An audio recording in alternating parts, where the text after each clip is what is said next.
Bonjour, Marie, aimez vos femmes. Voici l'âme du matin. Et notre belle petite manne nous vient de l'apôtre Paul qui dit ceci dans sa lettre aux Éphésiens, Éphésiens 5, 25. Marie, aimez vos femmes comme Christ a aimé l'Église et s'est livré lui-même pour elle afin de la sanctifier par la parole. Écoutons bien l'attitude d'un mari, enfant de Dieu, vis-à-vis de son épouse. Paul dit, il faut l'aimer. Mais qui est le modèle de l'amour? C'est Jésus-Christ. Et de quel amour s'agit-il ici? C'est de l'amour agapé, puisque Paul dit, Marie, aimez vos femmes comme Christ a aimé l'Église. Voilà. Le couple modèle.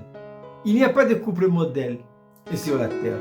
Tous les couples, tout, sans exception, que ce soit pasteur, missionnaire, évangéliste, docteur, tout ce que vous voulez, tous les couples sur cette terre traversent tous des temps difficiles, des tensions, des appréhensions et tout. Et pourquoi ça? Et parce que le péché, quand le péché rentre dans le jardin d'Éden, le premier couple qui a été touché, c'est le couple Adam et Ève.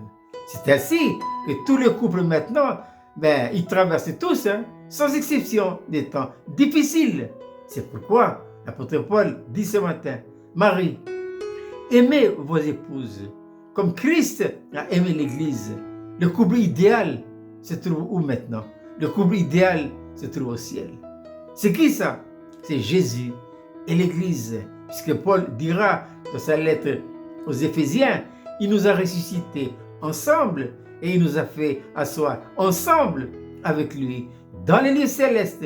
Le modèle, c'est là-haut. Le mari doit voir le modèle là-haut. Il doit voir comment il doit se comporter vis-à-vis de son épouse.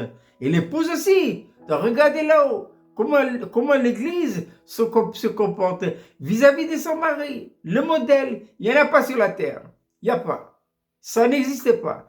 Le seul modèle est dans le ciel entre Jésus-Christ et l'Église. Et qu'a fait le Christ pour concrétiser son amour vis-à-vis de son épouse qui est l'Église? Il s'est livré lui-même pour elle.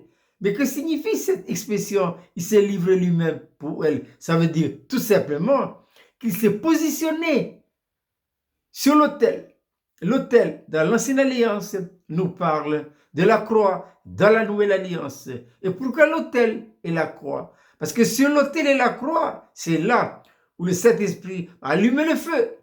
Il va allumer le feu pour nettoyer, brûler, consumer, purifier en nous l'amour philéo-éros, de telle manière à faire ressentir l'amour agapé, un amour véritable et sincère. Et nous trouvons la clé dans 1 Pierre chapitre 1, verset 22, où Paul dit ceci, ayant purifié votre âme en obéissant à la vérité, afin que vous manifestiez un amour véritable et sincère. Voilà comment Jésus, en tant que Marie céleste, a manifesté son amour vis-à-vis de son épouse qu'est l'Église. Ainsi, nous les maris, prenons l'exemple, aimons nos épouses, de l'amour agapé. Et pour ça, positionnons-nous. Avant, c'est sur l'autel. Maintenant, c'est sur la croix, afin de la sanctifier. Je répète, cette belle petite manne pour ce matin, attitude du mari, enfant de Dieu, vis-à-vis de son épouse. Éphésiens 5, 25, Marie, aimez vos femmes, comme Christ a aimé l'Église et s'est livré lui-même pour elle, afin de la sanctifier par la parole. Je vous souhaite de passer une agréable journée.